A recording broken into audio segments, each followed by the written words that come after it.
Wahai anak solih-solihah min satu Madiun, silahkan menyimak video dari Umi Nurul yang berjudul Wanita yang Sangat Dicintai Allah, Para Malaikat, dan Baginda Rasulullah.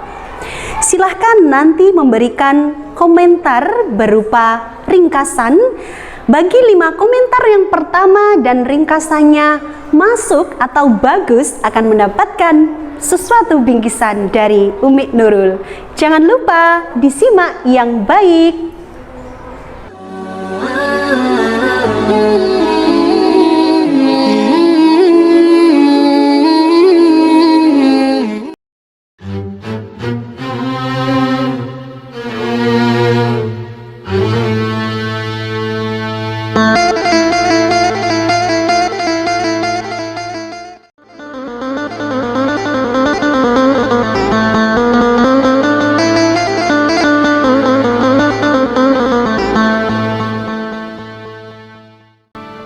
Assalamualaikum warahmatullahi wabarakatuh. Alhamdulillahilladzi bi'abdihil muhtar man da'ana ilaih bi'idhnih wa qad nadana labbaika ya ma dallana wa hadana amma ba'du. Para pemirsa dan anak-anakku yang solih-solihah, mari kita meningkatkan iman dan takwa kita kepada Allah yang telah melimpahkan segala nikmat kepada kita. Nikmat iman, nikmat Islam, dan nikmat kesehatan. Sehingga pada bulan yang penuh barokah ini, bulan Ramadan yang mulia, kita masih diberi kesempatan untuk dapat melaksanakannya. Allahumma salli ala Sayyidina Muhammad wa ala ali Sayyidina Muhammad. Semoga tetap terlimpah curah kepada baginda Nabiullah, Nabi Agung, kekasih kita, pemimpin seluruh jagat raya, Nabi Muhammad sallallahu alaihi wasallam, yang mana Allah dan para malaikat telah bersalawat kepadanya. Bismillahirrahmanirrahim.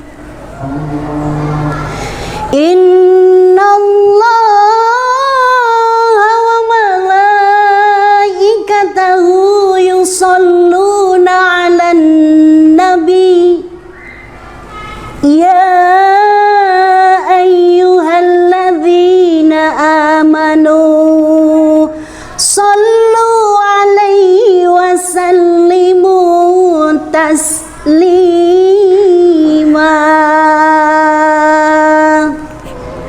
Nak, berbanyaklah membaca salawat kepada baginda Rasulullah sallallahu alaihi wasallam. Ya anakku yang dimuliakan oleh Allah dan para pemirsa yang berada di rumah, pada kesempatan kali ini Ramadan, Umi akan menyampaikan sesuatu hal, yaitu dalam aksi Ramadan yang diselenggarakan pada sebuah program di Min 1 Madiun. Ini nanti Umi akan menceritakan, yaitu seorang wanita yang sangat dicintai oleh Allah, yang sangat dicintai oleh para malaikat, dan tentunya sangat dicintai oleh baginda Rasulullah sallallahu alaihi wasallam. Siapakah beliau? Simak kisah selengkapnya bersama Umi Nurul. Dalam suatu riwayat dikisahkan oleh Aisyah radhiyallahu anha, ada 4 golongan wanita, ada 4 wanita yang sangat sempurna. Beliau adalah para penghulu surga. Sayyidatu nisa'i ahlil jannah arba'. 4 wanita penghulu surga, yaitu ada 4. Maryam bintu Imran. Yang pertama adalah Maryam bintu Imran. Wa Fatimah binti Rasulullah sallallahu alaihi wasallam. Yang kedua, Sayyidah Fatimah putri Rasulullah. Wa Khadijah bintu Khuwailid, dan yang ketiga adalah Sayyidah Khadijah bintu Khuwailid. Wa Asiyah, dan yang keempat adalah Asiyah. Siapakah beliau? Beliau adalah istri dari Raja Fir'aun. Umi akan mengisahkan salah satu dari 4 wanita ini, yaitu Khadijah bintu Khuwailid. Kiranya apakah keistimewaan yang dimiliki oleh Sayyidah Khadijah? Nah, Umi akan menembangkan sebuah lagu. Mulia, kaya, cantik, menawan, akhlak indahnya wanita bangsawan. Ya Khadijah, istri Rasulullah pertama beriman.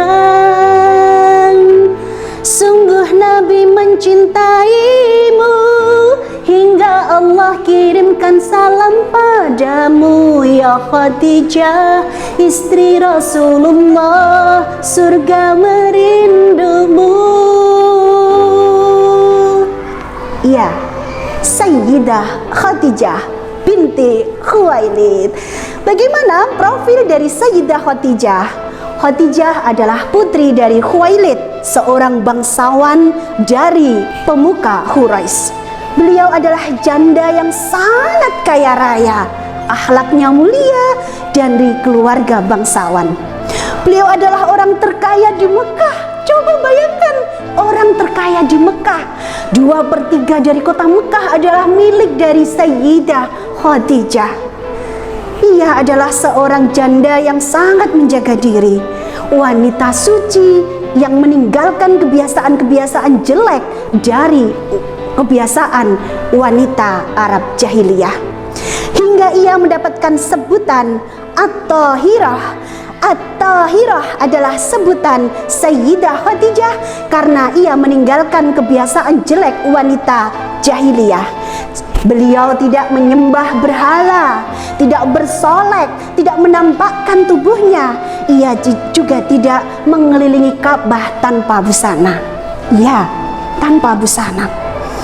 Jadi orang-orang wanita Arab jahiliyah zaman dahulu kebiasaannya adalah mengelilingi Ka'bah tanpa busana. Dan ini ia tidak lakukan sama sekali karena ia adalah wanita At-Tahirah, wanita suci yang terjaga. Hingga banyak lamaran yang ditujukan kepadanya. Para bangsawan dari Quraisy, mereka yang berharta, semuanya ditolak dengan halus oleh Sayyidah Khadijah. Hingga ia pada suatu hari bermimpi. Bagaimana mimpinya? Ia melihat matahari berputar-putar di atas kota Mekah. Kemudian matahari itu turun ke bumi. Sampai di bumi, aku terus memperhatikannya. Hingga matahari itu masuk ke dalam rumahku dan mengeluarkan cahaya yang sangat anggun, hingga aku tertegun dan aku terbangun.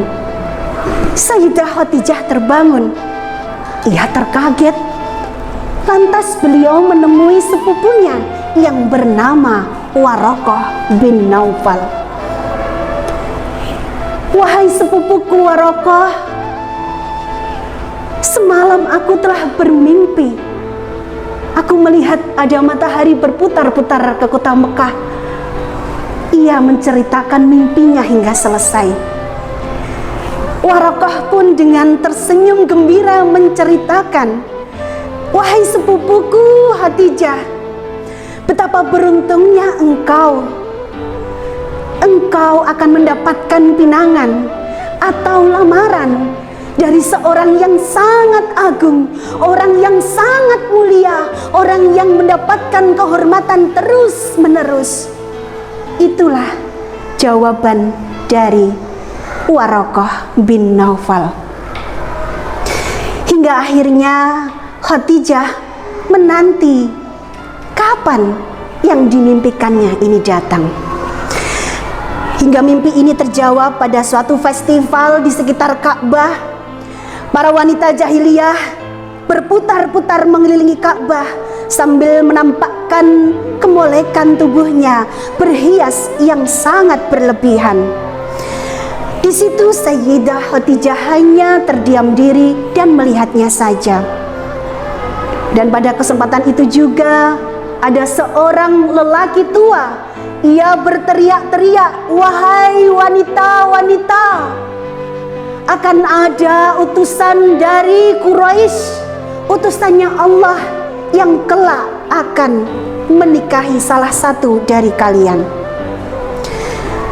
Orang tua ini dilempari oleh orang-orang yang berada di situ, mengejeknya dan menghinanya. "Apa yang kamu lakukan? Tidak ada hal yang berguna." Namun Sayyidah Khadijah, ia terdiam dan memikirkannya. Mungkin inilah jawaban dari mimpi Khadijah yang telah dilaluinya. Pada suatu ketika Sayyidah Khadijah mendengar ada seorang pemuda yang sangat jujur. Ia berperangai baik, berkata lemah lembut, dan sudah memulai untuk merintis berdagang. Hingga ia mengutus budaknya yang bernama Maisarah. "Wahai Maisarah, temui pemuda ini. Dia bernama Muhammad."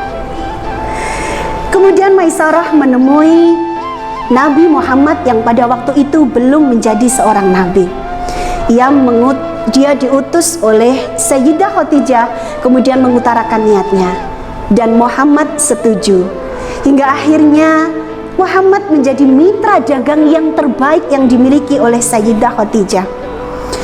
Nabi Muhammad melakukan perjalanan bolak-balik Mekah Syam untuk menjual dagangan Sayyidah Khadijah hingga mendapatkan keuntungan yang berlipat-lipat karena kejujurannya. Dan pada waktu itu Nabi Muhammad sudah diberi julukan yaitu Al-Amin, orang yang terpercaya. Betapa gembiranya Sayyidah Khadijah dengan mendapatkan keuntungan yang berlipat dari Nabi Muhammad. Dari situlah timbul benih-benih rasa suka kepada Nabi Muhammad. Lalu ia menyuruh sahabatnya yang bernama Nafisah binti Munyah untuk menemui Muhammad, yaitu Khadijah ingin menikah dengan beliau. "Wahai Muhammad," Nafisah datang ke rumahnya yang di situ ada pamannya bernama Abu Talib. "Aku disuruh oleh seseorang yang beliau memiliki keseluruhannya, harta melimpah, cantik, nasab yang baik, dan ia ingin menikah denganmu." Muhammad menjawab, "Siapakah beliau?" "Sayyidah Khadijah." "Hah? Sayyidah Khadijah ingin menikah denganku? Orang yang tidak mempunyai apa-apa ini? Padahal beliau sudah banyak menerima lamaran dari bangsawan Quraisy." "Sudahlah Muhammad, kamu jawab saja, setuju atau tidak?"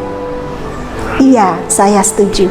Nafisah akhirnya kembali kepada Sayyidah Khadijah. "Wahai Khadijah, beres urusannya dengan Muhammad. Aku telah menanyai beliau, ia menyetujuinya. Bagaimana denganmu?" "Iya, aku setuju." Ia kembali lagi si Nafisah ini menemui Muhammad. "Wahai Muhammad, Khadijah telah setuju. Kalian setelah setuju, persilahkan." Ia mempersilahkanmu untuk meminang beliau. Akhirnya Muhammad bersama pamannya Abu Talib dan Hamzah meminang Sayyidah Khadijah dengan mahar 20 onta. Tidak punyanya saja, tidak kepunyaannya Nabi Muhammad saja masih memiliki 20 onta sebagai mahar. Kalau kita kalkulasikan, onta itu sekarang minimal harganya 80 juta. Kira-kira kalau 20 onta ini berapa ya? 1,6 miliar. Masya Allah, itu tidak punyanya Nabi Muhammad. Akhirnya Nabi Muhammad ditemui oleh Khuwailid, ayahanda dari Khadijah, dan sepupunya Waraqah bin Naufal. Mereka akhirnya menikah. Setelah menikah, Sayyidah Khadijah mencurahkan segala apa yang dimilikinya, baik harta yang hidup maupun harta benda yang mati. Harta benda, perhiasan, para budak, onta, kuda, dan binatang-binatang ternak yang lainnya, semuanya diberikan kepada Nabi Muhammad SAW untuk kepentingan dakwah. Disinilah nampak keteguhan dari Sayyidah Khadijah radhiyallahu anha.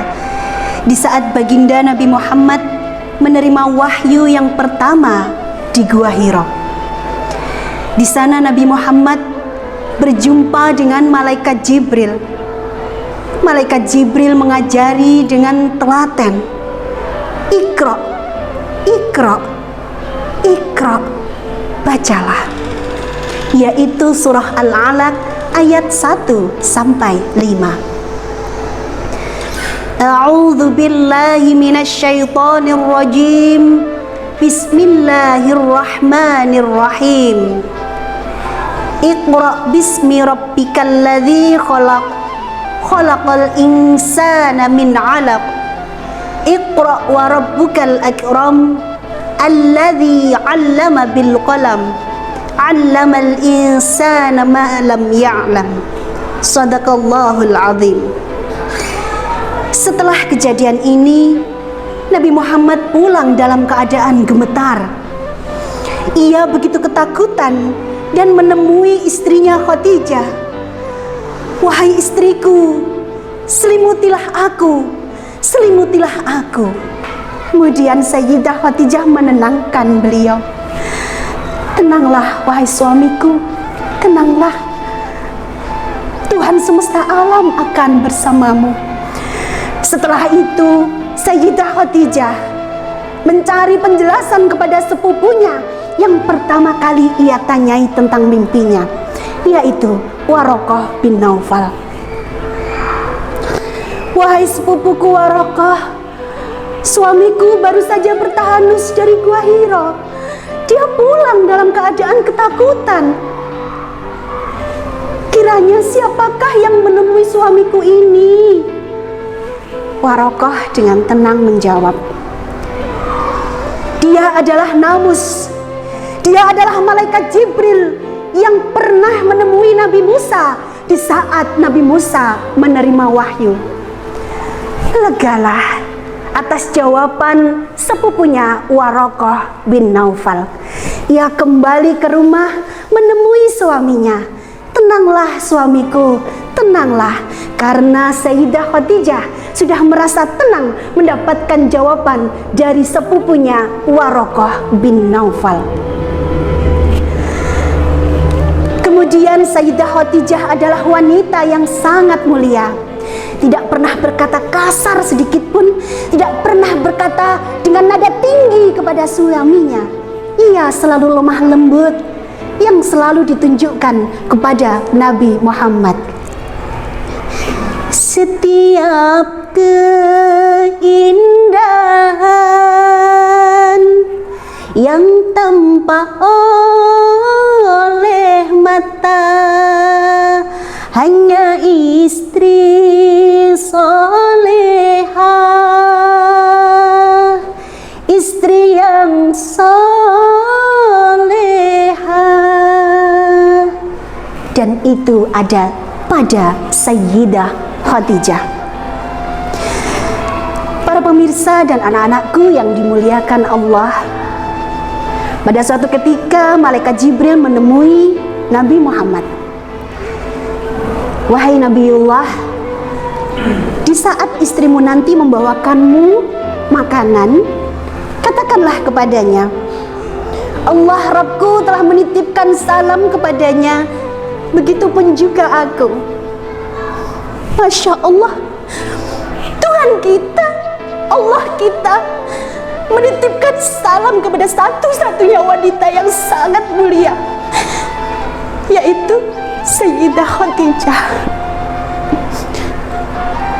Dan beliau juga mengatakan bahwa Khadijah telah mendapatkan surga dari mutiara yang berongga.